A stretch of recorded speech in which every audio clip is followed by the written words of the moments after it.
welcome to the 2025 CNMI Industry Day, brought to you by the CNMI Small Business Development Center Network, hosted by the Northern Marianas College in partnership with the Pacific Air Forces, Naval Facilities and Engineering Systems Command, and the Commonwealth Bureau of Military Affairs.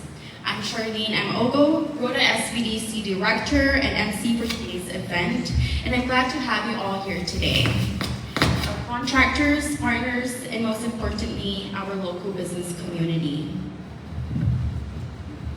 Now, typically when SBDC opens an event, we take a moment to talk about our services, how we offer free, confidential advising, business education, and support to entrepreneurs across the CNMI. And while that's still true, we are here to help build and grow businesses at every stage. Over the past year, we've taken a different approach. Our focus has been crystal clear, preparing our local businesses for federal and military contracting. For far too long, we've heard the same questions. How do I even start working with the government?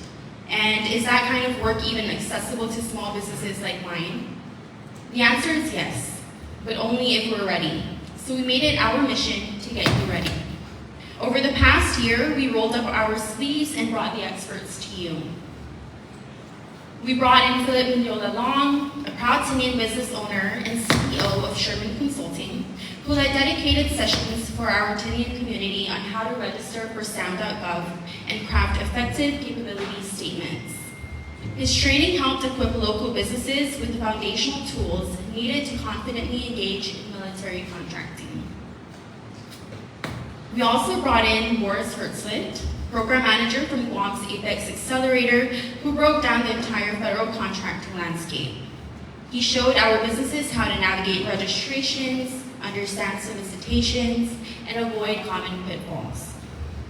We worked with Glenna Palacios, a contractor with the Pacific Air Forces headquarters, who gave our community an inside look at what military buyers are really looking for and how to position yourself to be seen and selected. And we had Sixto Igasomar, a business consultant and the owner of Troy LLC, help our clients build sharper, more targeted capability statements. Because in this world, first impressions matter. Now, these training sessions weren't just workshops. They were preparing you for something bigger. And that's what brings us here today. Industry Day is more than just a conference. It's a platform and a stage.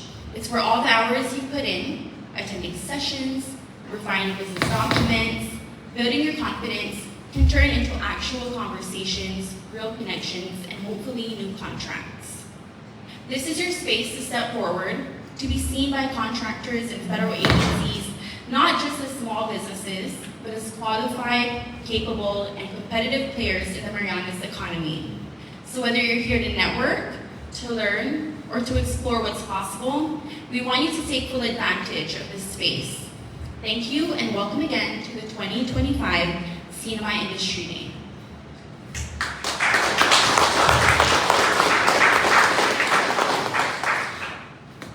Now, we're honored to welcome a leader who has worked tirelessly to bridge the gap between military development and local opportunity. Please help me welcome Special Assistant Edward Camacho of the Commonwealth Bureau of Military Affairs.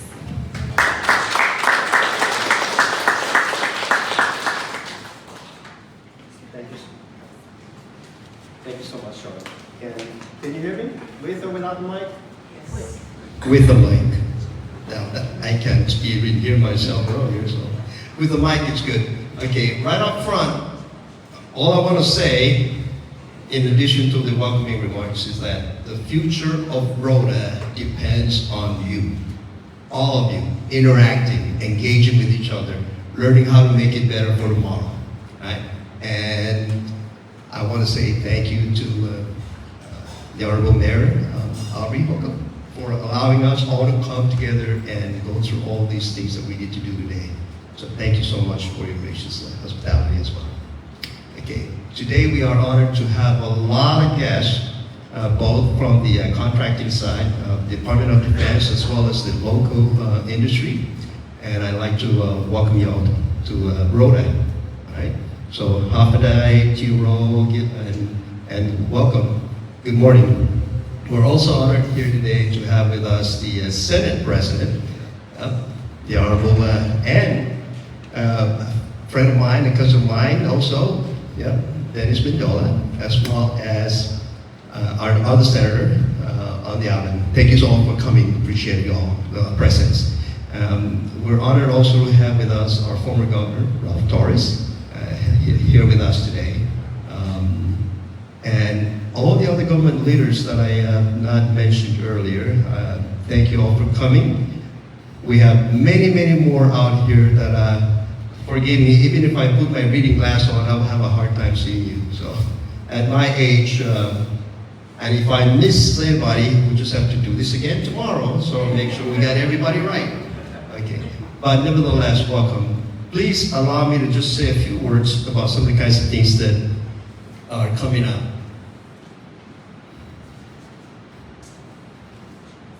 Nothing comes on a super platter. And we cannot go on holding each other's hand forever, right? Some of us will go on, pass on, and we won't be around. So what I'm trying to say is that we need to do something ourselves, right? I once asked a group of mature students, what do they want to be in the next 5, 10, 15 years? And many of them said, I want to be a millionaire. And others say, why just be a millionaire? I want to become a billionaire. And the others want to say, I want to be president. I want to be governor. I want to do this. I want to be that. Everything great, right? They all want to be somebody. That was their dream, right? And then I slapped the table. You can do anything you want to do. You can become anybody you want to be. But all you got to do first is wake up. Wake up first, because if you keep dreaming, eventually you're probably going to have a nightmare. All right? So wake up and start doing all the things you need to do today to make it better tomorrow. Every day, do something, one step at a time, a little bit at a time, and then you will eventually get to the goal that you strive for. All right? So those are the kinds of things that I let people know. First, you gotta wake up. Don't let anybody steal your dreams. But again, wake up and start doing the necessary step. What I ask, however, is our team over here, and all of our team members on this side also, to continue to engage, maintain that communication, maintain that contact, right? And talk. And all the business leaders, I ask of you also to become mentors of budding businesses. Mentors, mentor them. You know, if one of those students that I said to wake up becomes a billionaire, a millionaire, I'd be very happy. If two of them reach those goals, I'd be even more happier. I proposed earlier that Rota can also be the second capital of the Commonwealth. There's nothing wrong with that, and I sense the struggle, I sense all the things that are going on, right, about not having the regulatory agencies over here present to make sure that all of our health certificates are done, all the other things are done, all the things that are traveling from Guam got to get checked by our biosecurity, all the things, all the regulatory agencies got to be present also, right? There are other external factors out there that we cannot control. We cannot control the downturn of tourism. You know, Japan, Korea, they're not as rich as they were before, right? And our US dollar keeps getting stronger. We are using the US dollars out here in our area. So it's expensive for them to come out here too. And we can see that in the reduction of airline flights coming into the CMI. And I think Guam is experiencing the same thing, right? Hawaii experienced some of the same thing, but they have diversified. They have diversified, and I see some folks in here already doing that, diversifying. There are things called diversified economy. Also, there's things called transformational economy. Rather, if you don't want to change your product, change your customers, right? If you can't change your customers, see what else they want, cater to them, right? But there are so many changes that need to happen in order for us to help boost our economy. This forum, this thing that we're doing, oh, you got that picture up there too. I just noticed. I made a comment the other day when I was speaking in front of the Economic Forum that the only reason why that picture's out there is because my mom loves it. My mom loves it. And I also made a comment that my wife hated it. She hates it because she thinks it's a cheap magnet. You're supposed to laugh. Okay. No. Anyway, how many of you guys have pen and paper in front of you? So I'm gonna put my teacher hat on, just briefly, all right? And draw, like the quadrants, one line straight down the paper, and one line across that paper, vertical and horizontal, right in the middle. Yeah. So on the upper left-hand corner, that quadrant, I don't have that slide on here, but I think you can imagine what I'm saying, all right? And if you get this right in writing, the way I explain it, you will achieve the end result of what I'm trying to say. Put the word rich, R-I-C-H, on the upper left-hand quadrant. Let me walk around just to see whether you're doing it right or not. Hello, sir. Hello, sir. Ma'am. Okay. Anybody else doing that? Okay. So right there, you put down rich. Can I use this as an example? Right up here on this upper left-hand corner, the word rich. Okay?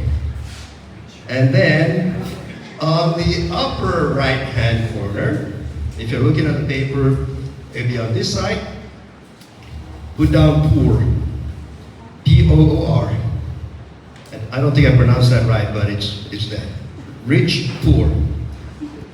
Okay, now on the bottom corner, under the word rich, put down happy. Happy. And guess what you're gonna put down on the other corner? Sad. Okay, smart students, right on. I like this already.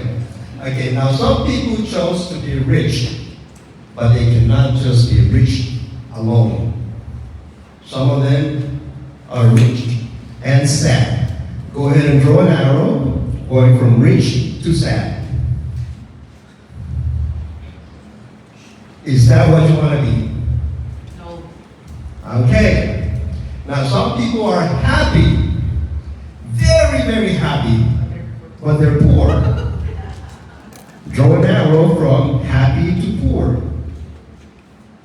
Is that what we want to be for the rest of our lives? No. All right. So guess what we want to be? We definitely don't want to be poor and sad. Definitely not, right? Definitely not. Don't want to be poor and sad. So what do you really, really want to be? And draw that arrow to that word. Happy and rich, or rich and happy. It doesn't matter which way you go. If you're rich, you got nothing to worry about. Just want to be happy. Okay? So that's what we all want to strive for. Be rich and happy. I'm not a businessman, not yet. But when I get the opportunity, I will do just that. Why do we get into business? To be rich. To make money. Some of us go into business because it's a hobby. Right? Some of us just want to contribute back to the economy. Right? And even if you're not making enough, if you're that good person deep down inside, you're going to make yourself very poor, but happy because you're giving out to the economy, to the people. Right? And that's what makes you happy. Okay. Can you be rich without having fun? Can you be rich by doing things that are not legal, not ethical, not moral, not sound, safe, secure, and sober? Yes. But are you going to be really, really happy by doing illegal, immoral, unethical ways of doing business? We have the professionals here, we have lawyers, we have lawmakers, mind you.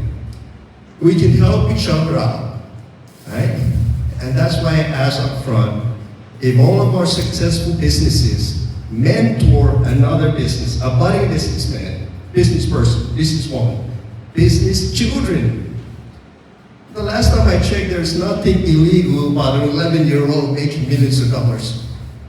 Has anybody seen that? Is there any law against that? So what I'm saying is your children can also be millionaires, billionaires. We were talking earlier about products. If you sell local, how many customers do you have locally? If you do business regionally, how many customers do you have within the region? But if you go global, the world is your customer base. You can have Rota, the nexus. You can have Rota, the place where you live, work, do business, make friends, create a bigger family. Rota, if I were here, I'd be doing a lot of things on the internet, and I don't even have to meet my customers in person. They could be all over the world buying my products or buying my services, because you can type all the stuff that you want. Man, we got AIs now.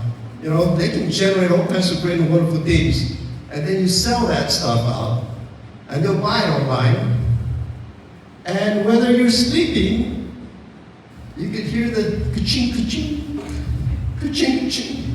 Whether you're sleeping or awake, the ka-ching, ka-ching keeps coming in, right? So expand the business, expand your customer base, right? That way you'll be able to be happy, rich, happy, and not the others. Okay. I know that the time is very limited because we got a lot of presenters that also probably have to catch a flight.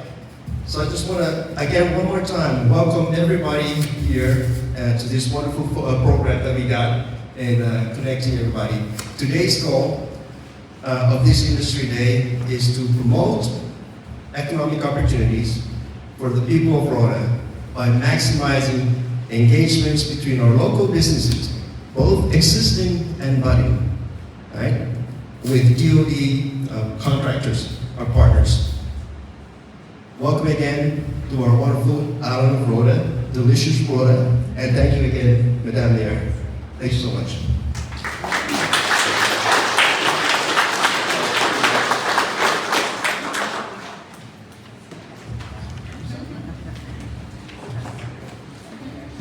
Thank you, S.A. Camacho. To officially deliver her mayoral address, please welcome the Honorable Aubrey Mokuk, Mayor of the Rota Municipality.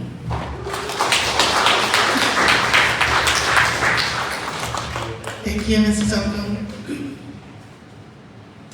Day. Welcome to our 2025 Industry Day. I would like to take this time to welcome our Senate President, Dennis Mandela, our Senator, Donald Mongonia, our Special Assistant for CDMA, Mr. Edward Camacho, our resident department heads for our government agencies, our Senior Master Sergeant, Josh Emmerich and his team, our former Governor, Ralph Torres, our contractors and visitors from our neighboring islands. I am most especially proud to welcome our leaders within our business community and our local residents who are present today and who are eager to learn and connect with our federal partners. Thank you all for being here. This program is a great opportunity, and I highly encourage our people to take advantage of the many experts, contractors, and great people here willing to assist and provide support to our island. Please use this platform to network, exchange information, and expand your business to be eligible for federal contracts. This is greatly needed to stimulate our local economy. When our businesses thrive, our island community thrives. This will hopefully ignite a spark to welcome our people to return home, to contribute and partake in helping us build a better Rota. Special appreciation to our coordinator, Mrs. Charlene Ogo, our Rota SPDC Director, and our NMC Rota Director, Diana Hokuk, and their counterparts in partnership with PACAF, or PACAF, NAVFAC, and CDMA. Special shout out to our AmeriCorps students for their service in always helping with our community events.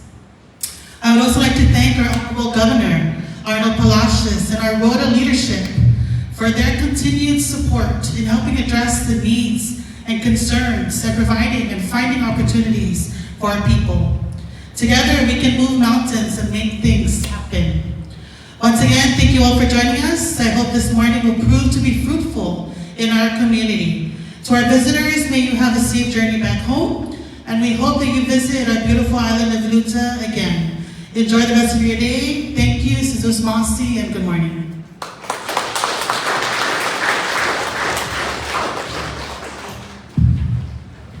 Thank you, Mayor Hoka.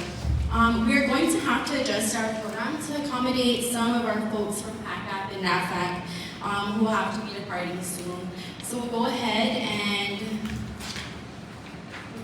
introduce our partner from NAVFAC, Marianas, the Naval Facilities Engineering Systems Command, whose work across the region continues to create significant contracting opportunities. Lieutenant Jefferson Bobo, a native of Kwajalein, Marshall Islands, began his Navy career in 2014, attending Recruit Training Command, Engineering Aid A School, and an Expeditionary Combat Skills course. He served at Naval Mobile Construction Battalion 4 before commissioning as an ensign in 2017 after completing Officer Candidate School. Following Civil Engineer Corps Officer School, he reported to PWD Washington, where he led Category 3 and 4 construction, and later became Assistant Public Works Officer at NSWC Carteret. He joined NMCB3 in 2019, holding multiple leadership roles, including Officer in Charge in Pohnpei and Papua New Guinea. In 2021, he transferred to NAVFAC Far East as Assistant Operations Officer and Construction Manager, and in 2024 to NAVFAC Marianas ROICC Oceania, overseeing MILCON projects in the CNMI and FSM. A 2011 graduate of the U.S. Coast Guard Academy with a Bachelor's of Science in Civil Engineering, Lieutenant Bobo is a CB Combat Warfare Officer, holds Public Works Level 3 and ACQ Level 1 qualifications, and is EIT certified in Guam. His awards include the Navy and Marine Corps Commendation Medal, 3 Navy and Marine Corps Achievement Medals, and the Navy Good Conduct Medal. Please welcome Lieutenant Bobo.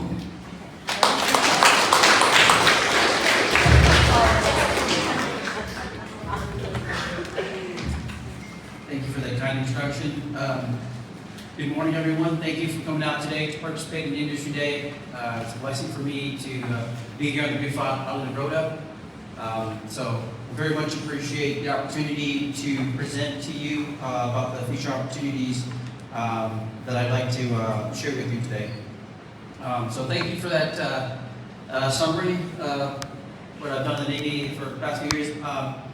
I just wanted to give you a little background about myself. So born and raised in Kwajalein in RMI, and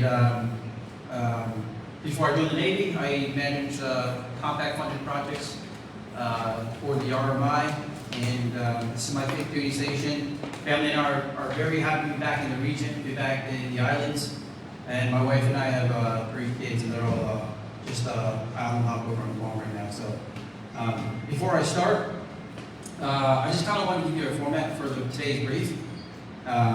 First of all, so my goal, and kind of in line with S.A. Camacho said, is to help you understand future opportunities and to make the appropriate connections to facilitate those future opportunities.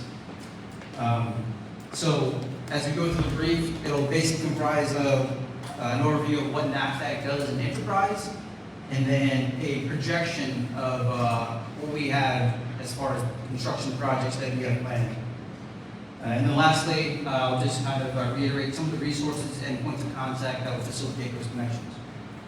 Okay, so if we could, next slide. So this slide here provides an overview of what NAVFAC does in enterprise. I think most of us are familiar with what NAVFAC does in construction, because that's what we see. But to facilitate construction, we also have this other support lines, asset management, environmental, public works, and real estate acquisitions. A lot of this is done typically on installations, but as is the case here in the region, we're starting to do these in locations outside of the bases. NAVFAC is essentially the shore enterprise, or the leader of maintaining and building the shore enterprise, primarily for the Navy and the Marine Corps. But we also, since we are the designated construction agent for DoD in the region, we also do it for other services such as PACAF. Next slide, please. This slide here summarizes the products and services that NAVFAC engaged in contracts with the private enterprises. So again, on the top left corner is kind of what people mostly associate NAVFAC with, but this slide basically shows you all the other services that we seek to contract out to the private sector.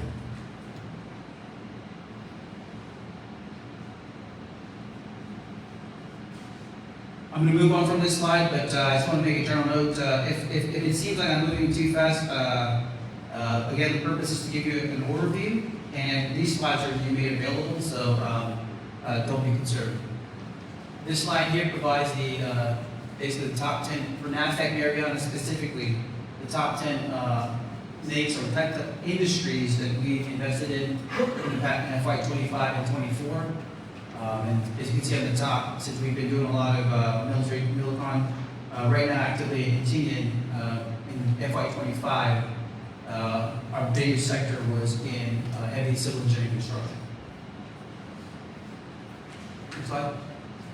This slide here demonstrates the, so I got this data pull from our SBA advisor, and this basically provides a snapshot of the CMI businesses that we've directly created contracts with. And what this slide basically shows that a lot of the services that we've done directly in contracting with, and it can change, but in recent years, a lot of it has been in the NAICS scope of environmental consulting services.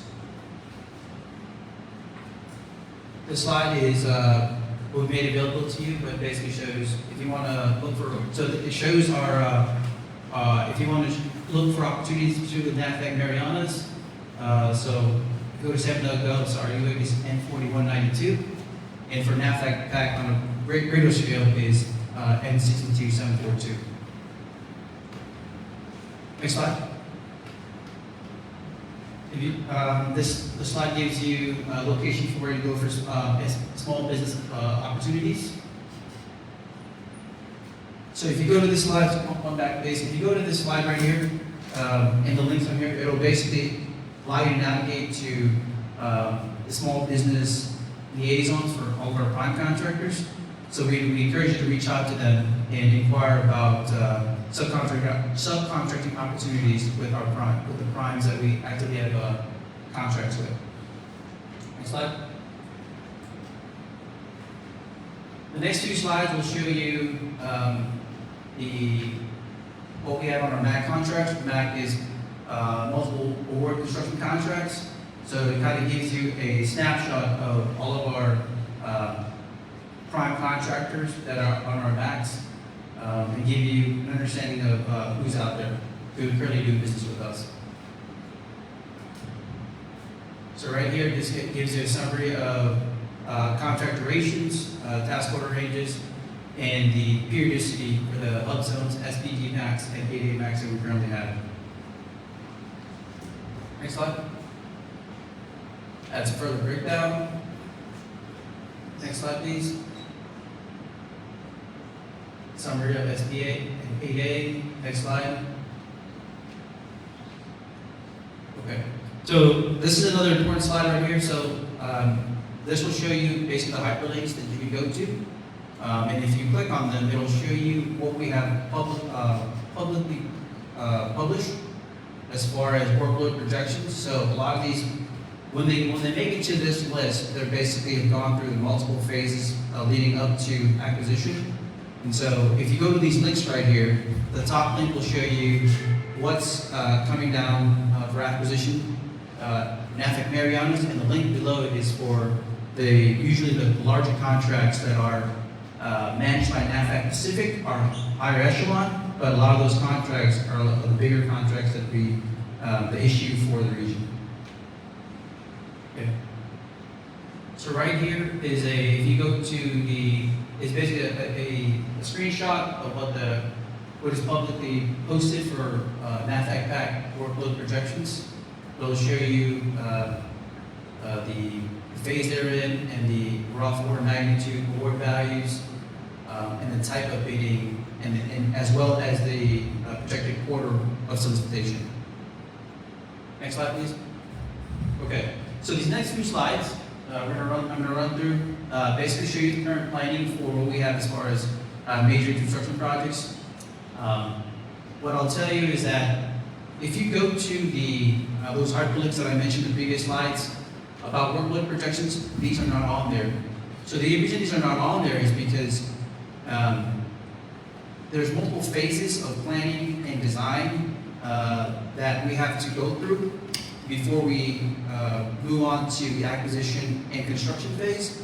And so typically, when we're in those planning phases, and it usually involves, if it's a if it's a very big scope project, it will require environmental impact statements, community engagements, and since those are very fluid and dynamic, those can easily change, and so we typically reserve from posting them up for public dissemination until they reach a level where we have confidence that we can actually put them on the street. And so those slides, those hyperlinks, what I'm going to show you is not on there. But in the spirit of partnership, and actually I pulled these again from the stakeholders meeting that happened last month. So I think to lean forward and let the community know what we have coming, even though we don't typically post these in our workload projections, we're kind of giving you an insight for what we have that's coming in the future. But we also want to caveat to say that there's a lot of things that happened before that, and since things typically can change, some of the schedules might shift to the right. But we just want to be transparent and show you what we have and kind of give you a general scope of what those projects are going to be and rough order magnitude for when we anticipate they are in the current phase. So for Rota specifically, as far as a Milcom construction, what we have planned, this will be, as far as actual construction, earliest would be like FY28.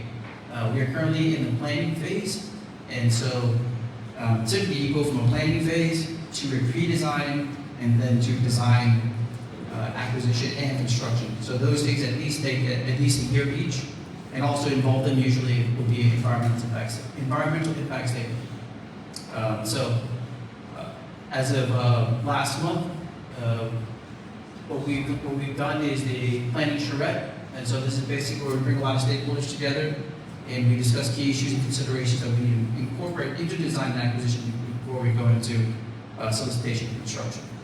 But as far as Milcom-wise again, so what we have planned for our execution is basically airfield improvements on the international airport. Next slide. So the next few slides, these are for the other islands, but I also wanted to include them on there because it also gives you an insight of what's going on in CNMI. And also, even if they're on other islands, you might have seek opportunities to have contracting opportunities. So for Tinian, we have improvements coming up for the harbor, and a lot of the major phases of work would be the seawall and the dredging and the actual face of the harbor itself. Next slide, please. These are more photos of the current plan for Tinian Harbor. Next slide. This one right here is the actual active construction slide. So this is one of the projects that I regularly go to. This is the Tinian Milcom project, which is right now at $385 million. Estimated completion is 2027. And this one is a snapshot of what we have planning for site plan and more air. It's basically, the scope of work is more airfield rehabilitation. So this one right here is also in the planning stages. Next slide.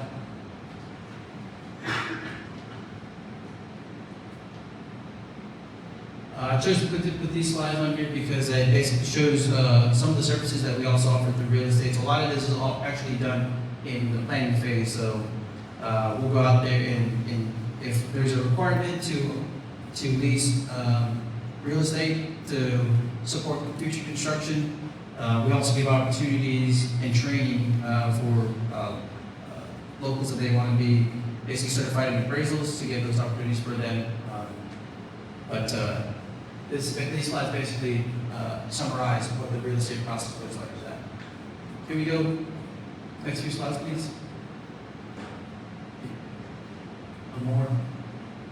Okay. And then towards the end here, these are the POCs for NAVFAC as well as NAVFAC Marianas for our small businesses. I think that should be the last one. Other resources that we have. And that is the last slide. So thank you. I just wanted to recap that, those slides that I shared as far as projection goes, those can be fluid and they have a tendency to change if situations arise. And we typically don't post them in our workload projections, but again, in the spirit of partnership, they were just trying to arm the community with what we know at the current time so that they can facilitate their planning they have for the future and make sure that they know where to go as far as registering for SAM and the right point of contact with our agency so that they can plan for those future opportunities. So that's all I have prepared today. I will leave some of my business cards here for if you want to pick them up here at the front. I have that basically wraps up the presentation. Is there any questions at this time before I turn the mic back?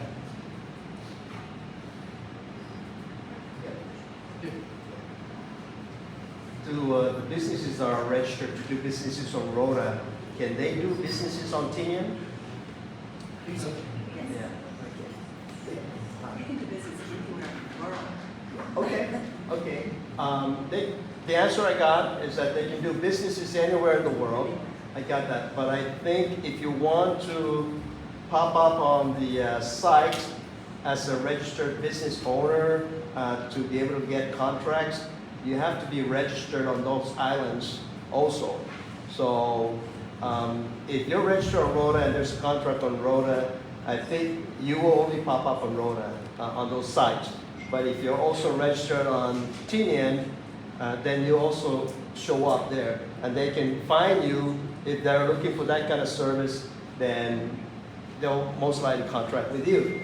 And I found out about this when I had a lot of folks from Saipan wanting to do business on Tinian, but they're not showing up on the website, right?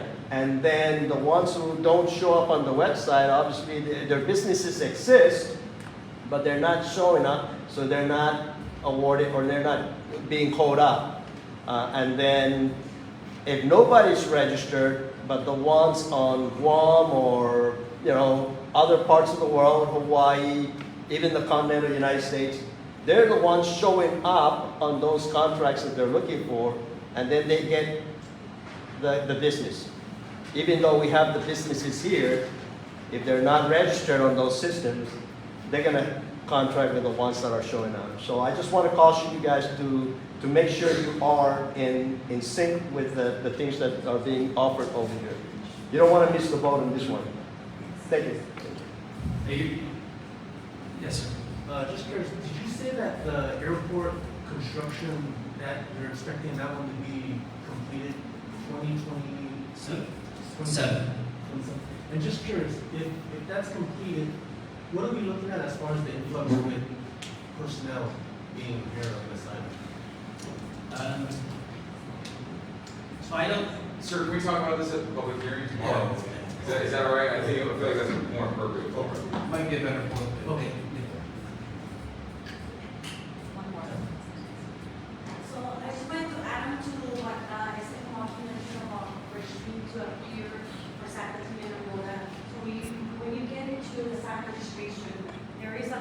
there where you get to, select whether you also want to be registered to appear for SACPAN and TN, and when you're registering for Rota, right, so that when the contracting officers are looking for vendors for here, and they pull up Rota, for those folks that are registered, that, chose the option to appear for SACPAN, TN, or Rota, you will also be appearing under the TN, or SACPAN for that matter. So when you do your registration, make sure that you select the option to appear on all three items, or one for that matter if you wish to work Mrs. One. All right, thank you, Tom.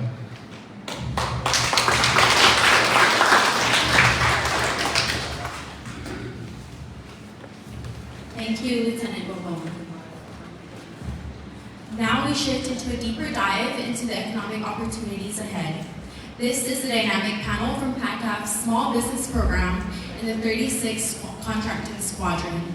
Let's begin with First Lieutenant Julia Colazos and Master Sergeant Shelina Cruz. Lieutenant Colazos is a contracting officer deployed to the ECEG on Anderson Air Force Base, Guam, and is a contracting officer deployed to the deployed air. She oversees 4 personnel and contract support for efforts through the CNMI. Master Sergeant Cruz is Acquisition Superintendent at the ECEG on Anderson Air Force Base, Guam as well.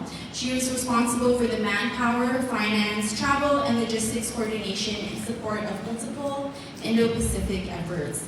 Please welcome First Lieutenant Colazos and Master Sergeant Cruz.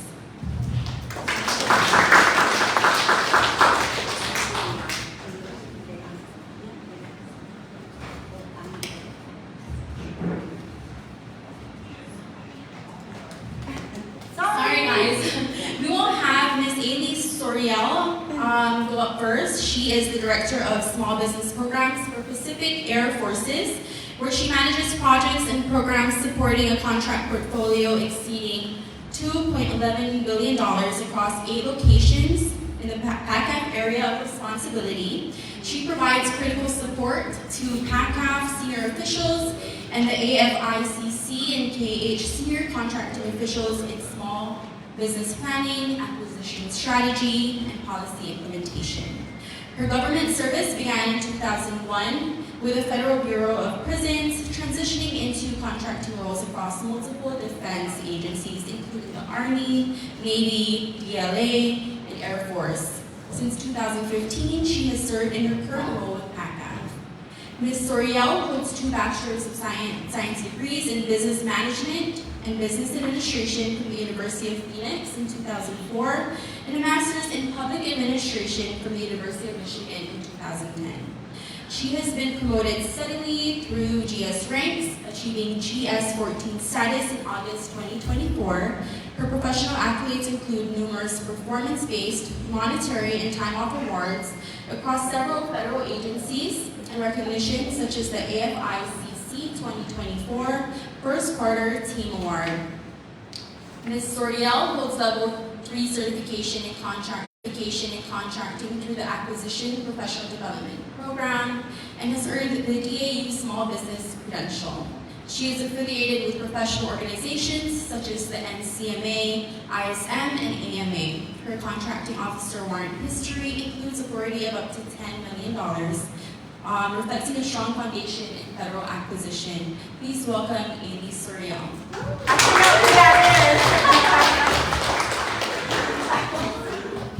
I don't know that girl. I'm kind of this girl. I'm different. That bio, I guess it's me over the years of my career, and I'm a little shocked. I didn't know they were going to read all that. But yeah, I feel a little proud. My mom in heaven, she would be proud right now. But I am Ailey Soriel. I am the Small Business Director for the Pacific Air Forces, and I am just so happy to be here. I'm not going to stand up here and waste a lot of your time with this complicated stuff. My goal here today, of everything that I say, because I want to be local. So, did I say half a day? Did I say, in Hawaii we say aloha? And I'm originally from Texas, where we kind of just say hi y'all. So I have managed to become a local girl in Hawaii, and I love it. I've been there since 2000, and I love the islands. And coming here, I got to get up this morning early, and it was so quiet, and I got to meet a few of the locals. S.A. Camacho, is that how I say it? I'm gonna get this right. I had no idea, I met Ed this morning, so I enjoyed myself, and thank you. I'm happy to be here, and I don't want to get a lot of complicated stuff. My slides might be complicated, but we're not going to stay here. My biggest thing is for you guys to talk to me, call me. Lieutenant General Linderman is my boss, and she wants me to get to know you guys, know your concerns, and be the reach back to her to address that. So I won't have the answer to all your questions, but you please bring them to me. And with that said, let's move on. This is our 4-star General Schneider. He is over the Pacific Air Forces, and this is who we are. We are set up with equipment, locations, aircrafts, our mission. Next slide. As you can see, we're all over the Pacific. We have Korea, Alaska, Japan, Hawaii. The focus for us here is Guam. And the reason I'm not going to spend a lot of time on what we buy or who we are, because it's way bigger, and we have the experts here that do that specifically for this area. But I'm not thinking you're going to stay here. You guys are going to move on. And as you can see, you can reach back. Just because you're in Rota doesn't mean you can't go do business in Alaska. They come here, they go to Hawaii. So once we learn how to do this, and once we get registered in SAMS, you can register and you can go anywhere. You spread your wings and you fly. Okay, next slide. So when you start to fly, you'll learn our contracting offices. And that's who we have here today. We have our contracting representative from the 356 Expeditionary Civil Engineer Group. From now on, we will only call them the EK. It's much easier. 356 EK, and they do a lot of our, I'm gonna let them tell you, but they are your local shops that do the contracting for the CNMI area in Guam, along with the 36 cons who we have here as well to tell you more about that. So I'm not gonna go into detail. But when you get past that and you learn to do this business, you can spread your wings to Alaska. You can spread your wings to Japan. You can come over here to Hawaii. There's nothing stopping you guys from doing that. And that will also help build this economy because you're doing it from here. So next slide. These are some of the things we buy. Bigger picture PACAF. They're going to break it down for you, for your area. So next slide. Our NAVFAC codes. Those are just for you for later. I want you to have all this information. This is our top things that we buy in PACAF. You'll have these slides, so you'll be able to do that. So, because we are talking about acquisitions that could possibly happen, I need to read this disclaimer for legal purposes. Today's remarks should not be considered those officially held by the DoD or the United States Air Force, nor shall they be considered a guarantee of the government's course of action in proceeding with execution of any program. The information shared today reflects current status and intentions, but it is subject to change based on a variety of circumstances, including internal, external, comments and reviews or revisions to law, policy, or regulations. Formal requests for proposals are the only documents that shall be relied upon in determining the government's requirements. Okay, move on. That's just get it out there.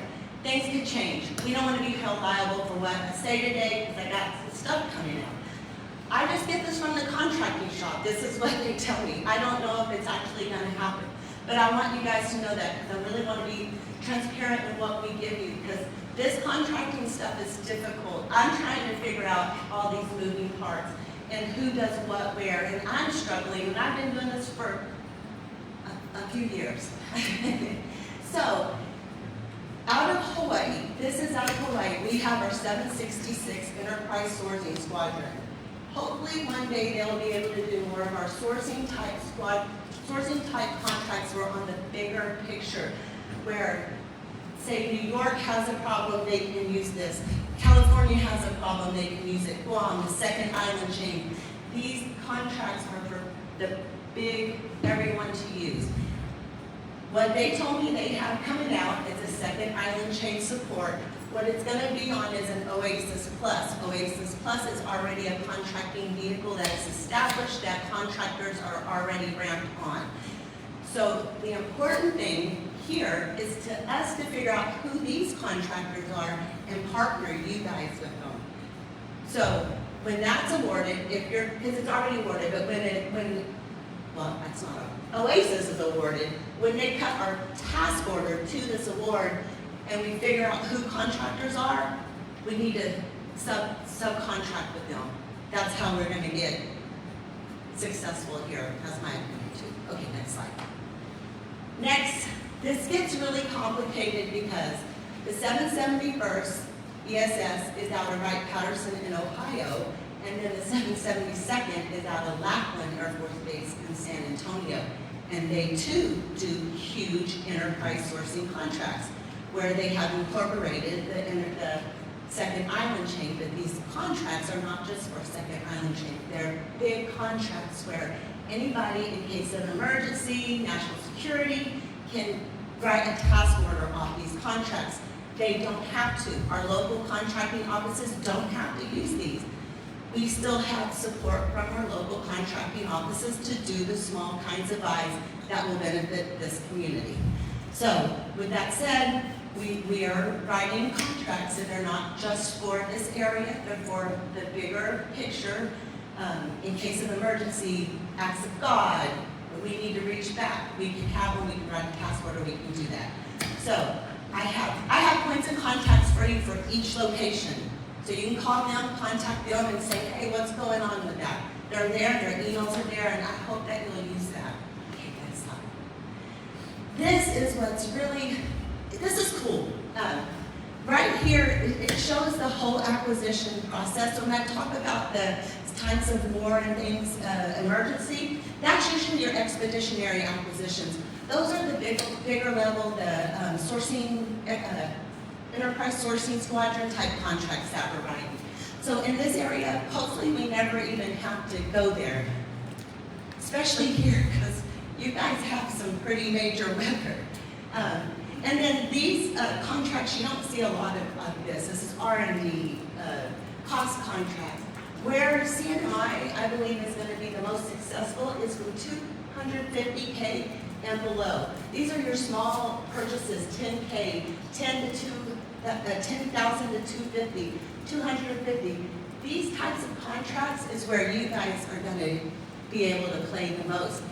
And there's so many options to contracting officers that they can use, and it's their determination however they want to do contracting. But this is one thing, the more of you guys that get registered in SAMS, the more contractors that they get to know, they can do oral solicitations from 250K below. They can literally call 3 contractors and say, compete for this. So that's an option to a contracting officer, and they have many other things they can do. But that's a lot of things that people don't know about, and that's why it's important for you to get registered in this system. So, next slide. I wanted to pick like websites for you guys that I didn't think anybody else was going to have. And I picked Apex Accelerators because you don't have one here. But there's so much good information on that website. And these websites have so much that can help guide you. And they can also be very intimidating. And don't read them before you go to bed. Make sure you have a few cups of coffee first.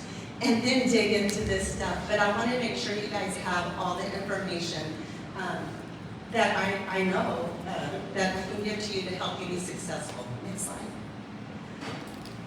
And when you are ready to move on, I want you to understand that you have access to all of the United States to do government contracting. For the Pacific, these are my points of contact. These numbers right here are DODACs, and these are how you search SAMS based on location. So if you want to do contracting in Japan, these are our Japan locations. Alaska, you can search by these DODACs. Hawaii, your Guam offices are here, and that's where you guys are going to be spending most of your time doing your searches and SAMS. Okay, next. Here's me. If anything, if I leave here with anything, please, I want to be your friend. Let's talk. I need to know your area, your concerns. How can I help?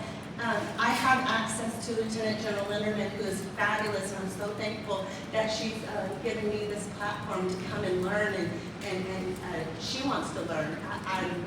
I'm just so lucky. So please use me, help me understand, call me, let's really get to know each other. And next slide, Alaska contacts. Next slide, questions. I'm always goofy, I don't change.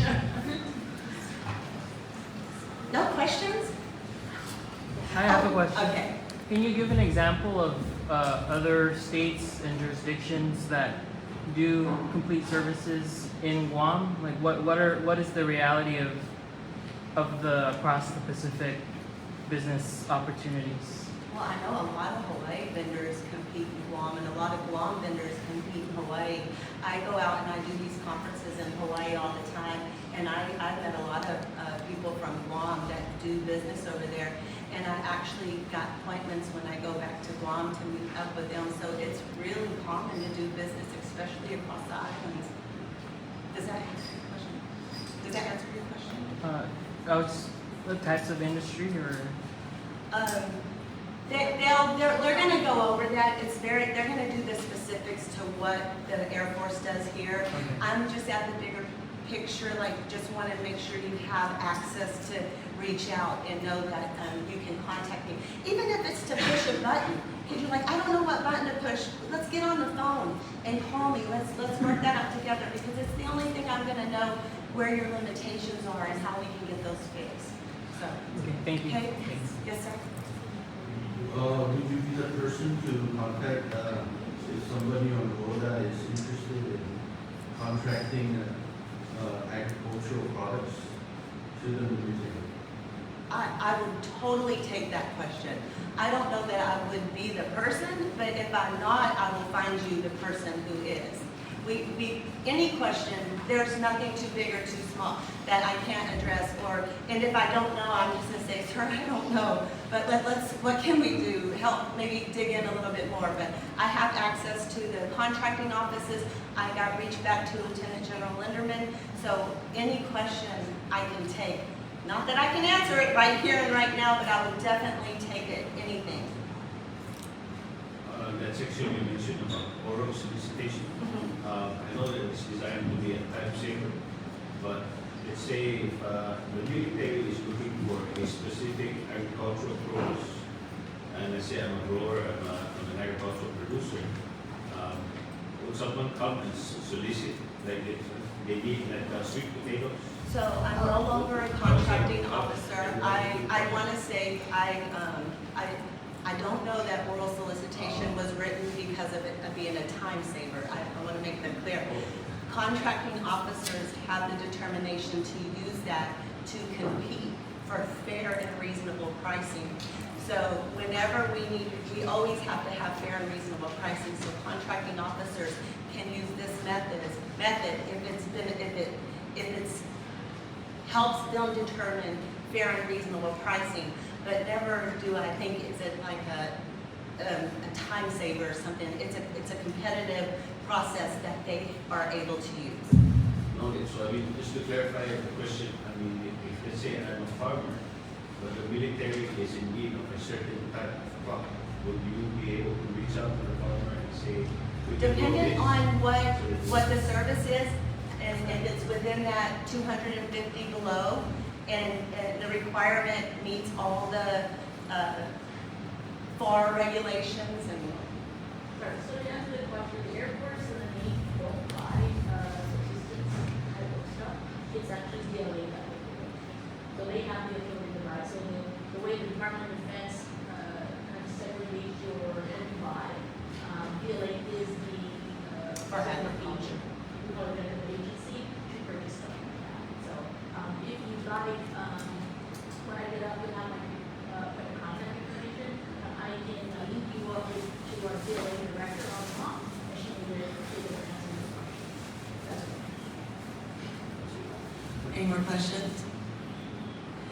Ms. Christine? 16 and the 356 ECAC's coming up, and they're probably going to want to be the one to have all the questions for.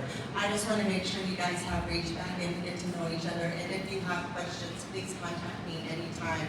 And if you have concerns or anything, I just want to, I want to be local, I want to eat the food. I had, coconut crab today. Oh my gosh. I didn't know they tasted like coconut.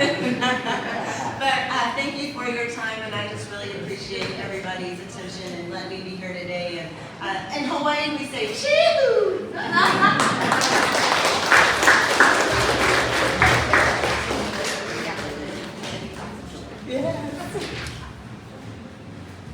Thank you, Ms. Soriel. So now I would like to welcome Lieutenant Colossus and Master Sergeant.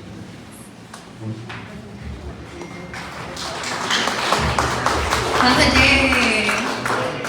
I'm actually Master Sergeant Shalina Cruz. I'm from Guam. I am in the Air Force for 18 years now, and my team, we are the people actually on the ground here, so hopefully that excites you.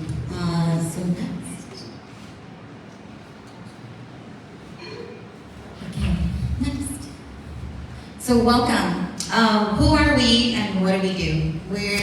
When you hear EK, that just means that's our unit, that's our smaller unit that's based, our headquarters is in Hawaii. We work out of the headquarters, Air Force, and on Guam, we have a hub, and our main office is there, but what we do is we travel to all the different locations, and specifically in the Pacific AOR, and more importantly, in the CNMI, you'll see a lot of our folks come to Guam, come to Rota, go to Saipan, go to Tinian, and we will probably end up staying for a while. And have Senior Amarai here. This is probably his 4th, 5th time. You're probably going to see him and a lot of his other counterparts come to this area. And so we're the people on the ground. We're the people who are like your direct link. You're going to see us walking around town. We're going to live here for a while, and we're going to, hopefully do contracts with you all. And so that's why we're here. So what are we? We provide full spectrum civil engineer capabilities to execute Pacific Air Force directed priorities that set the theater for operations across this AOR. So we're heavy construction. We work fast paced. As they mentioned earlier, our timelines are pretty tight, right? So we have vested interest to get to business, get to work ASAP. We restore and we construct and sustain critical infrastructure that could be anything from water, housing. Here we have construction of the airport, the runways, clearing debris and clearing trees and grub and waste and things of that nature. We also build vertical construction case bands, those U-shaped buildings, engineered buildings. We're looking to maintain and repair the infrastructure and islands and all around. And then ESAP's Expeditionary Small Asset Protection Systems is basically prefabricated buildings that we'll put up super quickly. And so on this map, I just want to show you that we are everywhere.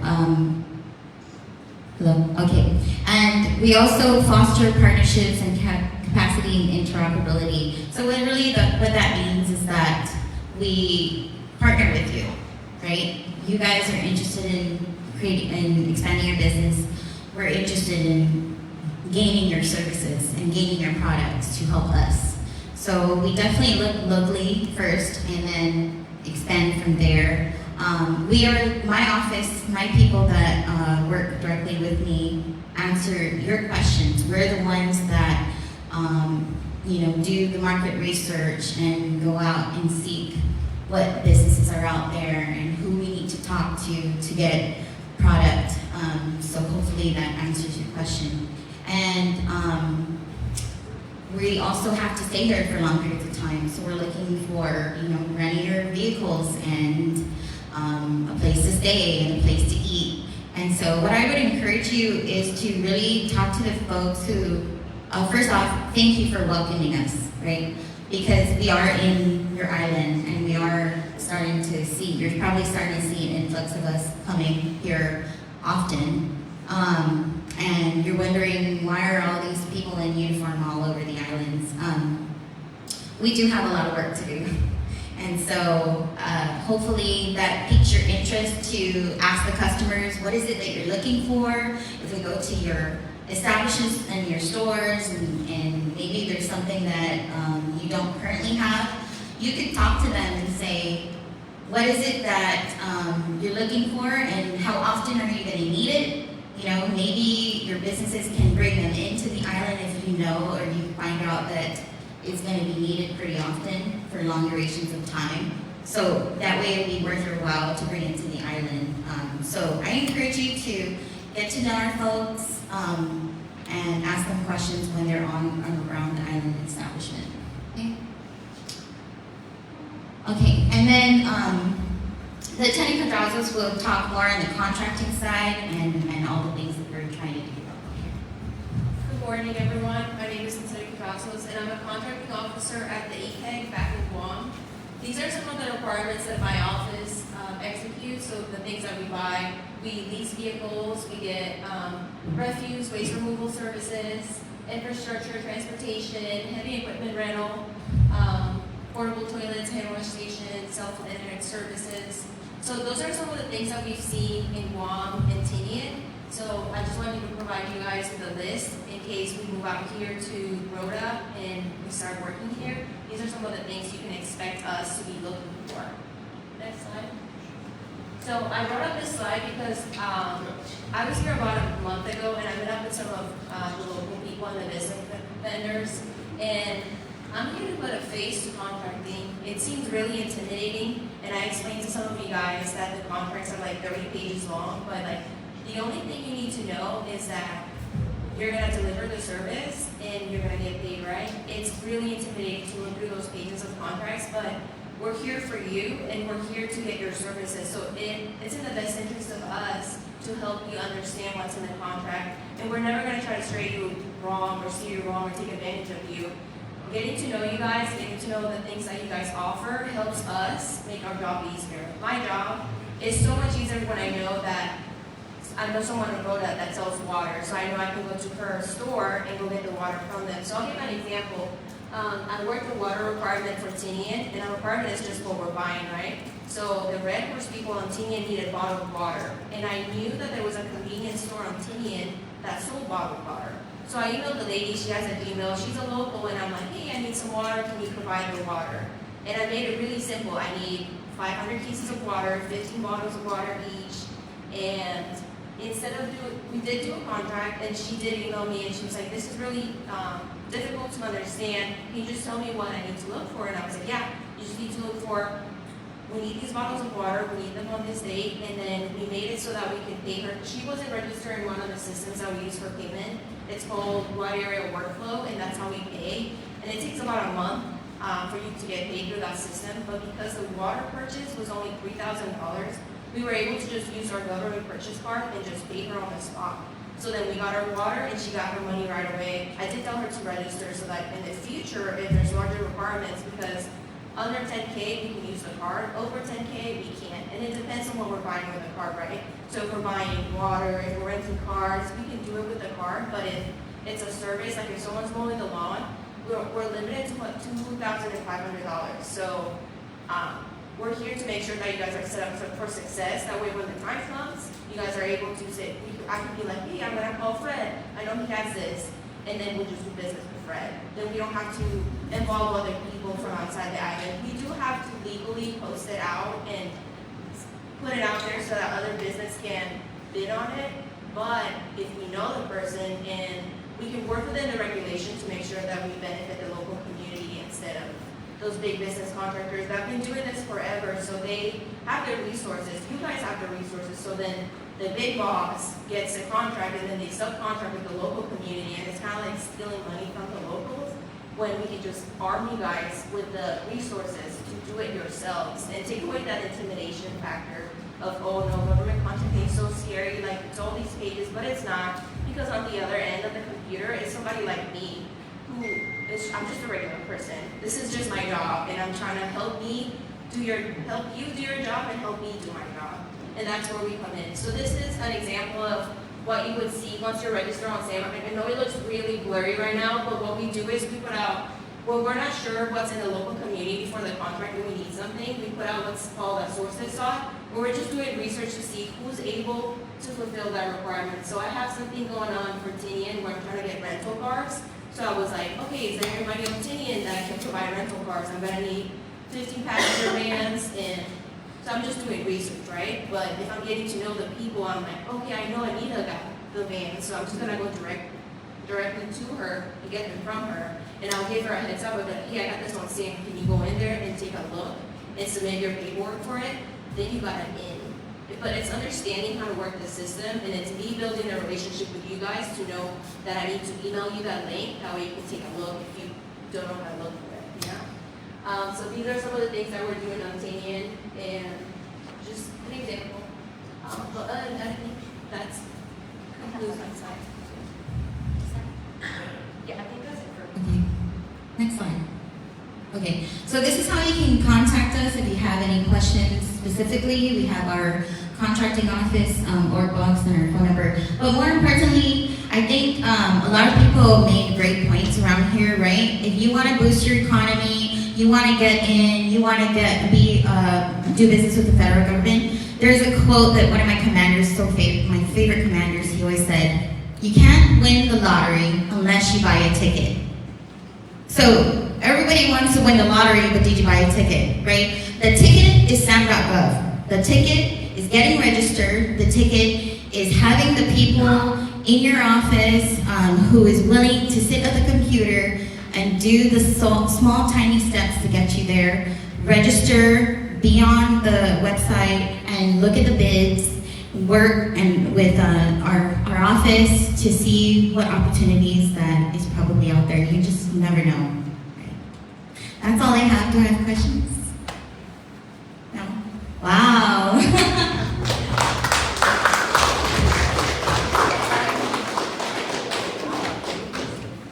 Thank you, First Lieutenant Cavazos and Master Sergeant Cruz. Closing out our panel of PACAF presenters is Christine Manloña. Ms. Manloña is the Director of Business Operations for the 36th Contracting Squadron, Anderson Air Force Base, Guam, and serves as a Senior Contracting Civilian and a Small Business Advocate. In this position, she advises the 36th Wing leadership, squadron commander, and staff on matters relating to contracting and meeting the Air Force Small Business Program goals. Additionally, she provides mentorship and guidance to 15 military and civilian personnel as they manage the Air Force Base and Joint Region Marianas contract portfolio valued at $506 million. Ms. Manloña began her federal career in June 2001 as a Naval Acquisition Intern. She has more than 24 years of contracting experience in construction and A&E contracts, facility support services, base installation support service, and commercial purchases. Ms. Manloña was born in Timuning, Guam, and has lived in California, North Carolina, and Naples, Italy. She graduated from George Washington High School in Manila, Guam, and holds a Bachelor's of Science in Public Administration and a Master's of Business Administration from the University of Phoenix. Ms. Manloña's awards include 36th Wing Category 3 Civilian Employee of the Year for 2020, 36th Contracting Squadron Category 3 Civilian Employee of the Year for 2019 and 2020, PACAF Director of Business Operations in 2023, and was part of the Air Force FY20 Outstanding Operational Contracting Unit Award and FY24 Outstanding Contracting Unit Award. Please welcome Christine Manloña. Wow. First of all, thank you for having us here. I am from Guam. My husband's family is actually from Rota. I met up with Mr. Arden last night, who I found out that he's my husband's nephew. And so it's really great to kind of connect the dots, as you say. The last time I was in Rota was 25 years ago or so. Unfortunately, when I started my federal career, it just kept me really, really busy. So my husband has come back and forth. Our house, unfortunately, was damaged in the typhoon, and so hopefully we'll be able to build it and come out here for the weekend and stuff. But so I am from 36 Contracting Squadron in Guam. I support the Air Force. Like they said, I'm considered the senior contracting advisor for the Wing Commander. And I'm going to kind of wrap up what the EK does and what Zadie talked about, but more so what the Air Force does and what we do for this part of the world. And so a couple of these that I will talk about. Sorry, I'm old school, so I have to write it all down. Who we are, what 36 Cons does, what does the Air Force support out of this area, how we buy, what do we look for, what's on the horizon, so kind of like what the EK put up there, what is it that 36 Contracting Squadron is currently looking for. I'm going to talk a little bit about payments because as the small business specialist, payments to small business firms is a passion of mine. Because without our small businesses, without getting you guys paid, you can't pay your employees, and your employees can't put food on the table. So you guys are the ones that keep the economy going. And so when I first got to 36 Cons and I saw that, we had 25 invoices sitting in there, and I'm like, why? Like, we got that down to 0 outstanding, and we made sure all of our small businesses get paid. So if you ever don't get paid from contracting one of your federal contracts, please call your contracting officer immediately to figure out how you can get that money in your bank account. And then kind of just going over a little bit of additional contracting awareness that you may not be familiar with, just because there are some rules and regulations out there that is not necessarily advertised. And so kind of just giving you things that click in my mind because the questions do come up. So next slide, please. All right, so in addition to what the EK does, the Air Force, we are limited in what we do in the Pacific AOR, in the Joint Region Mariana. And so when we come out to Saipan, Tinian, and Rota, we come out for exercises. I don't know if you hear about Pool Boards. We have Bounty and Shield, those occur every other year. But the Air Force, they play touch and go, you want to call it. Take planes down, bring them back up. How do we support out here? And so we have contracting officers throughout the Pacific, so Japan. They come out here with our fighters, with our flyers, with our pilots, our maintainers. And so they're always looking for things. And some of the things we look for are vehicle rentals, lodging, portable office spaces for our maintainers because they need somewhere to put their tools and stuff. I'll talk about food and water later. Cell phones, big thing, because they need to be able to communicate, right? So some of the times you don't have the eSIM or they don't get SIMs, they'll be looking for Wi-Fi, right? Because they need to connect. For the military exercises, there was, and I'll give you a true story about transportation cargo. We had a group from Mountain Home out in Tinian, and my office got a call like at 3:30 on a Friday afternoon. I call those the dumpster fires because it literally is 3:30 and we're trying to get out the door for the weekend and then we get an emergency. So the unit that was here left a bladder of fuel, a bladder full of fuel. And Tinian said, need to get that out of here. And so we're scrambling to figure out how do we get the bladder the fuel loaded onto a barge to get back to Guam. And that was 3:30 in the afternoon on a Friday, and our contracting officers scrambled. And we were able to find a barge to come out and do it. But that's the kind of stuff, the fast responses that we do. And so if you have that type of service capability, please make sure you're registered in sound, because that's what we're going to be doing. In the emergency declaration, so the EK comes out here, we have what we call contingency contracting officers. They buy things on kind of an emergency, and so during typhoons, we will send what we call our CCOs out, and they purchase water and fuel. Unfortunately, because of our limitations on purchasing stuff. We just cannot just buy fuel. That's a DLA agency authority, and we can't buy water like the EK does. We have to have special permission. But when there's an emergency declaration, all cards off the table. You can go do whatever you need to do to get the mission done.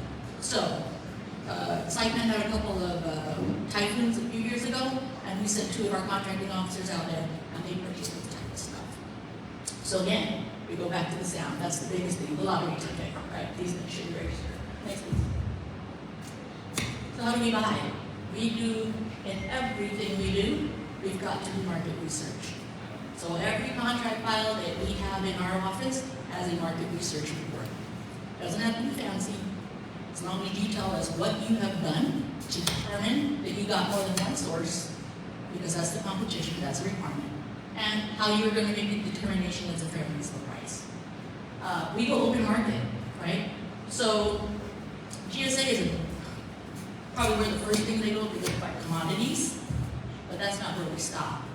If we know that we can get it locally out in town, or we know that we can get it through websites, right? We know companies. We'll go and we'll look there, and that goes on our market research. What we are trying to determine is if we have competition. That is the biggest thing, because competition drives fair and reasonableness. And then we can go also through sound.gov. And so these are probably the larger dollar purchases, anything under, SAT. I don't know if you guys have heard of that term. The simplified acquisition threshold is $250,000 right now. We'll post anything over $10,000 on sound.gov.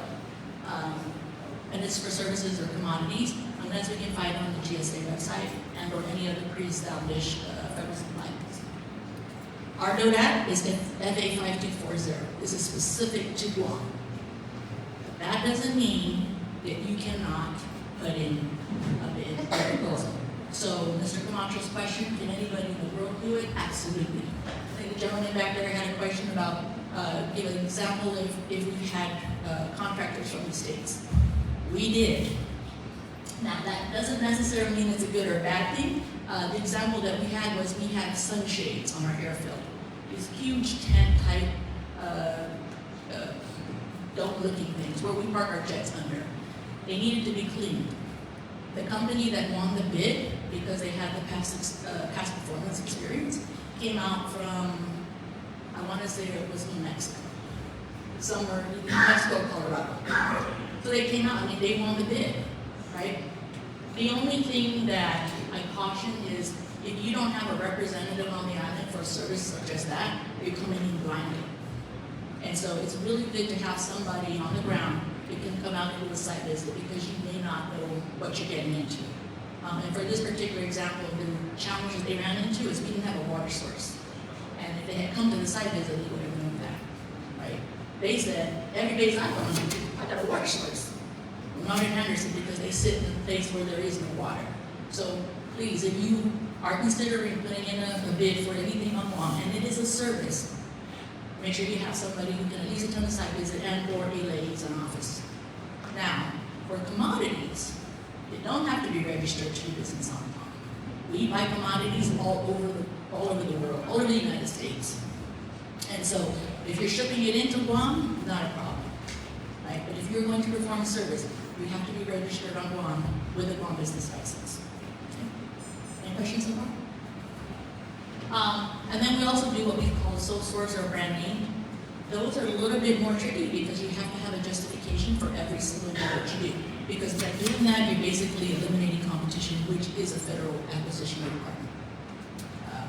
But if you are the only guy in town that can provide that service or and the commodity, we will purchase it from you. Okay? We'll justify the way they would purchase from you. That's it. So we talked about, they talked about what's on the horizon. So currently, what 36 Cons has out on the street is we have a requirement for integrated solid waste management. And so that's basically trash pickup, refuse services throughout the base. And then we also have a grounds maintenance.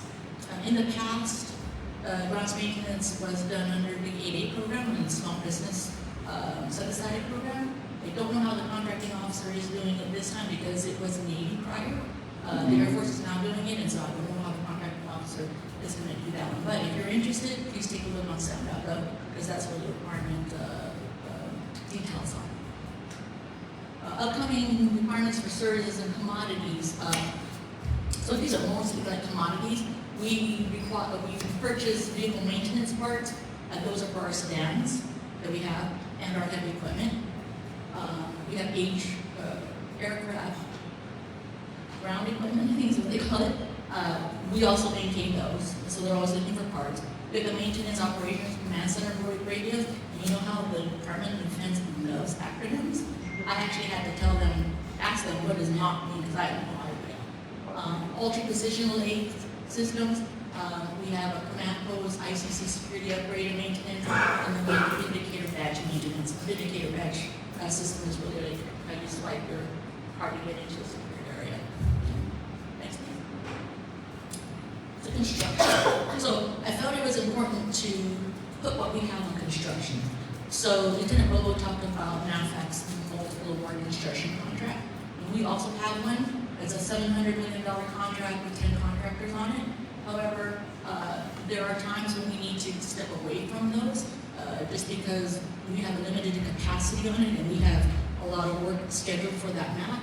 And so these are the larger dollar contracts that we're posting out for anybody to come in and bid on. These are set aside for HUBZone. And the importance is, my understanding from Ms. Palacios is the CNMI is certified HUBZone area. So that means if you're a construction contractor and you're interested in these and you are certified by the SBA to be HUBZone, you're eligible to submit a bid for these projects. While we can't give you the estimated amount, I can give you a general range based on FAR Part 36.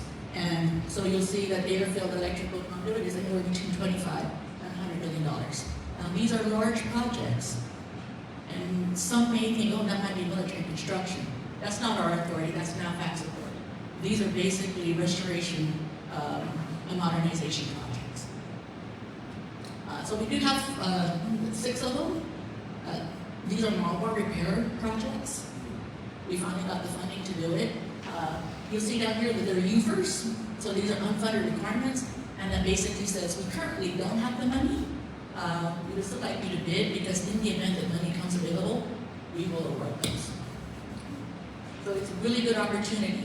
Now, just because if you feel that you can't fund this, right, or you can't put in a bid, look for a subcontract opportunity because that's where you'll build your past performance. Because you can put that on your resume, you want to call it, when you're submitting a bid, your past performance record. If you did work on it, you can give us an example of what you did through your past performance experience. Okay. Any questions? All right, next please. All right, so I talked about payment options, right? Because paying you guys is important to me. So we have the traditional wide area workflow, which the EK folks talked about, and that is 30 days for services and commodities, 2 weeks for construction payments. The Air Force does what we call an expanded use program.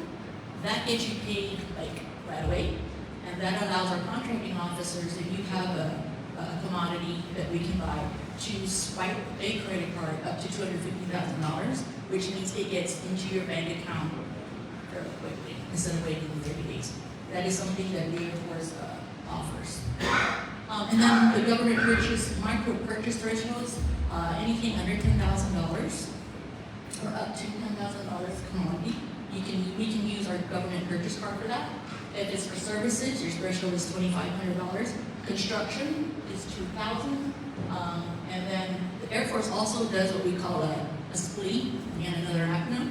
It's a single purchase pre-priced commodity. So for instance, what is it that we bought? We bought kits of some sort, I can't remember exactly what it was. And we were able to find a vendor who could provide it to us. And it was $24,000. It's over the $10,000 micro purchase threshold. However, with that SPLE, we approved the credit card to be increased for one-time swipe, and we were able to purchase it. And that gets us the things we need for the warfighters quickly. Yes, sir. Is that per item or total? Which was So for 25. services, for example, if you provide a service, is the $2,500 limit For for the that service. transaction or total? Just for that transaction. Yes, sir. Any questions? All right, thank you. All right, so talk about the additional contracting ordinances. This is kind of stuff that as new small business owners or wanting to try to do business with the federal government, you may not be aware of, but it's important. So first off is the Service Contract Act, and what it is they, I don't remember, it's also known as the McNamara-O'Hara Service Contract Act, and that really requires us, if you have a service, if you provide a service, and it's over $2,500, and you have employees doing this work, there is a minimum wage you must pay them. The federal minimum wage. The last time I knew, this was several months ago, I think it was like $18 an hour. That's the minimum we can pay. So I've got food service workers on my mess attendant contract. You know, they're cooks and they're cashiers, but we gotta pay them $18 because that is what the federal service wage is right now. Okay? So if you are employing anybody, please make sure that you check with the latest wage determination list, the rates that they have, that they come out periodically. Just make sure you're compliant with the most recent one. The Jones Act. I talked about this the last time we were here in September, but really all it means is if you are going to be transporting anything over to U.S. ports, it must be on a U.S. vessel, owned, operated, and what is it called? Owned, operated, built, owned, and operated by a U.S. citizen. The Buy American Act. So that just means that you need to be purchasing stuff that are made in the United States and or one of the approved countries.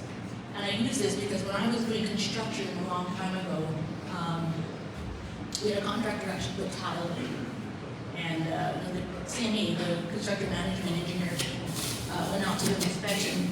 He happened to notice that on the box it said made in China. And so they came to my office and they said, the guy laid the tile already, it's made in China. We can't accept that.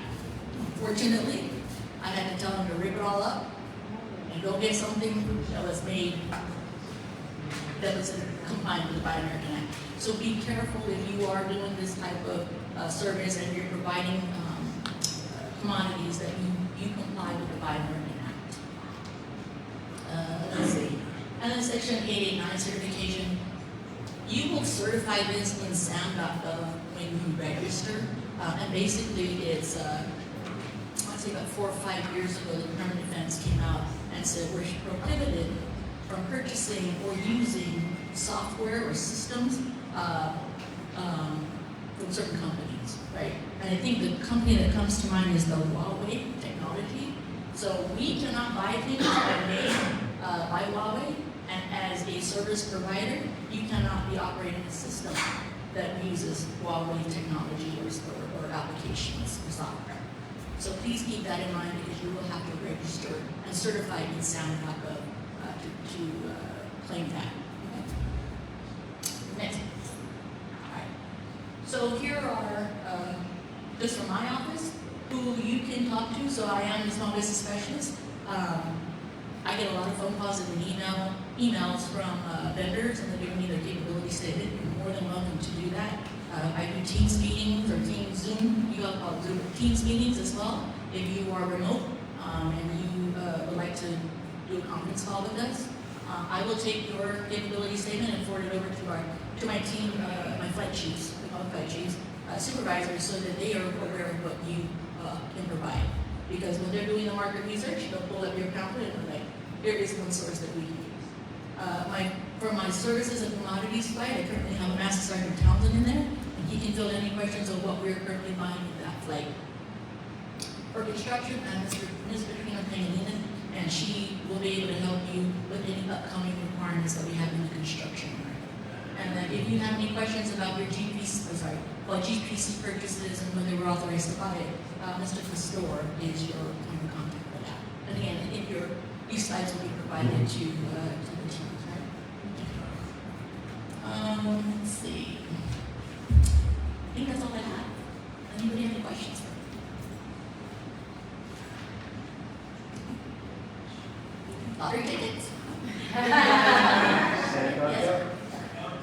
Jones Act. Yes, sir. I know it's related to shipping. Question is, if the cargo, the product that you use, any carried by a foreign vessel to Saipan, and then you turn it up, is that a restricted item? Yeah, so when you go, the first test question is it a U.S. port, right? And if it is a U.S. port, then it must be on a U.S. flag carrier. So DOD contracting folks, we don't regulate that. The Department of Transportation does. However, there are clauses in your contract that state you must comply with it. The regulatory agency, though, would be the Department of Transportation. Any other questions? All right, well, thank you very much. You know what? I just wanted to say, as I drive around Rota, I keep looking for all the folks that I used to visit, and it's kind of saddening to me that they're no longer here, and they moved on, or they passed on. But Rota is still very beautiful, and like Ms. Ailey said, it's quiet, and it's very different from Guam. So I want to relax, I'm coming back here. Thank you.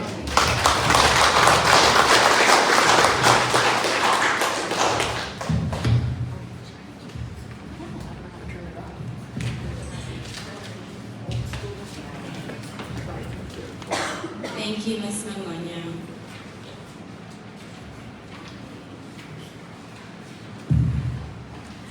All right, so now I would like to welcome our Rota Chamber of Commerce Vice President and owner of JTGA and Associates to deliver our closing remarks. Please welcome Mr. Juan Juan Guerrero.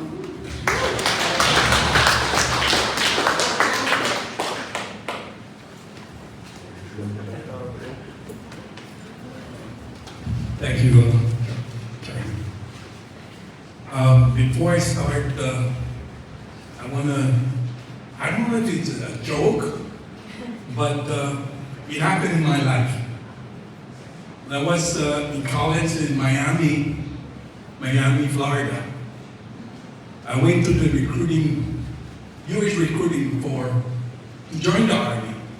Of course, I was carrying a Trust Territory passport.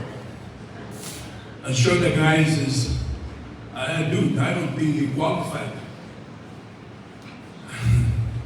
I was broke, so I needed to get home. I come back to Saipan, or Rota, but that request never materialized. So after maybe 10, 15 years, I was in Guam, and again I passed by the recruiting office. At this time, I think I'm going to be smarter than this guy. I went inside and stand, I was slim, well built. And I asked the recruiter, I said, what are the opening positions that you have? He says, sir, you have to start from the bottom up. I look at the guy and I look at my shoes. I said, if I'm going to start peeling potatoes again, I'll never get to be a general. So the crux of the job was, I came in actually to apply for a general position. This turned out. Have a night, everybody. Welcome to Rota. I know we have contracting officers from PACAF, NAVFAC.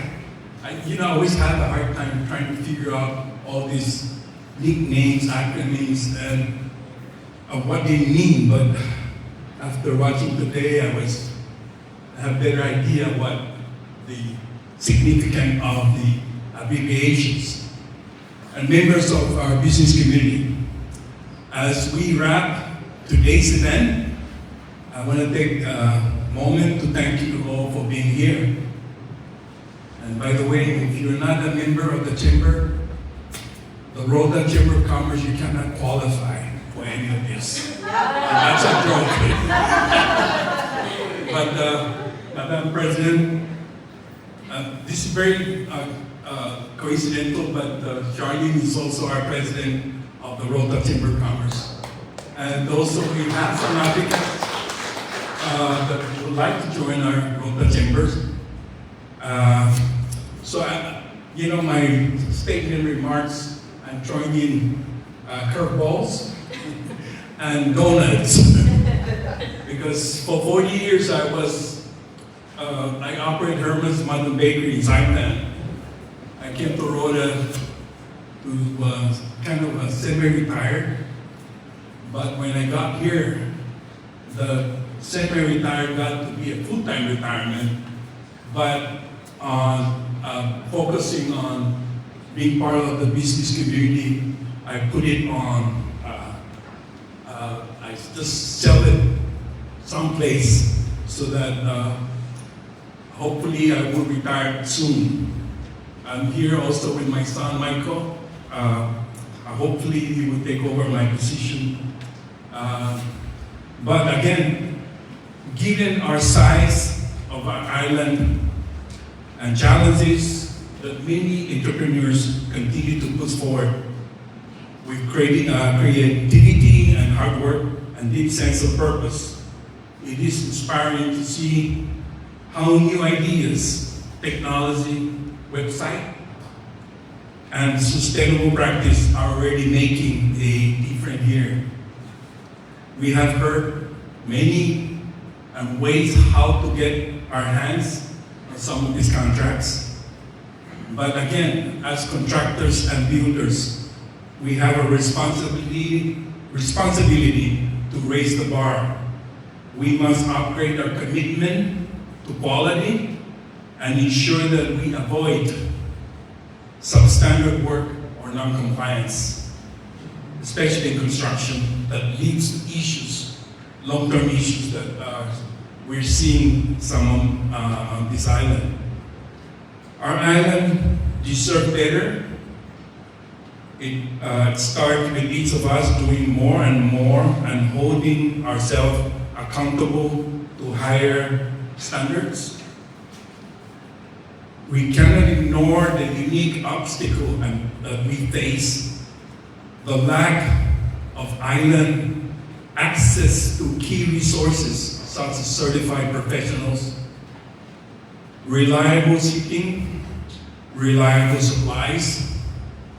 Hopefully, our partner here in Rota will put a batching plan so that we be more compliant with our contracts where the PSI is a mandatory issue, and be consistent so that we can recover our costs more expeditiously.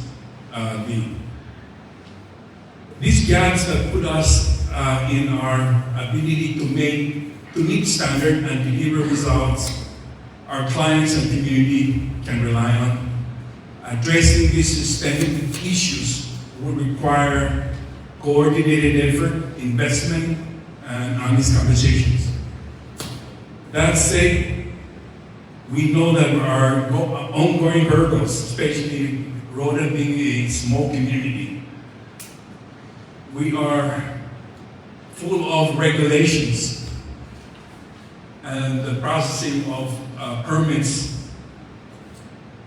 takes a long period of time, and normally these are issues that are not addressed here on Rota, but more in Saipan, where permits are processed, permits are reviewed before they can be transferred here to Rota. So the reality of a small remote community like ours, we need support, outside support, to ensure that we can address some of these issues, Mayor. It's not a big issue. I think that we can talk to the governor and have full representation in the department that reviews and collect our permitting processing. And by continuing to work in partnership with our government, private sector, and community, we can make progress toward solutions that help local industry grow and succeed. It's about building a business environment that is fair, flexible, and supportive of innovation. I encourage everyone to keep the conversation going, especially what we heard today. Let's stay connected, share knowledge, support one another however we can. Community collaboration is key, not just for economic development, but for creating a stronger, more sustainable future for everyone on Rota. To our partners from PACAF, NAVFAC, and other visiting today, Jesus Masi, for your encouragement. We hope that we see you again here in Rota. Hopefully next time it can be coconut crab season so you can try our coconut crab. And you can put in a good word that what applies in Guam should stay in Guam. Obviously, our coconut crab and our Endangered Species Act were actually specifically earmarked for Guam, but because of the vicinity of Rota and the Sinamai, we got dragged into it. So I love to eat bat fruit, fruit bat. But again, that's part of the endangered species. It's abundant here. I mean, the population here, and just like the deer and the crab, they're abundant. Abundant, not abandoned. Abundant. So hopefully, working with the U.S. military, this is something that we can help us to bypass that. And again, thank you for being part of this event. And we look forward to seeing you more often on Rota. And you can also, you can come in civilian clothes. And thank you, this is Martin.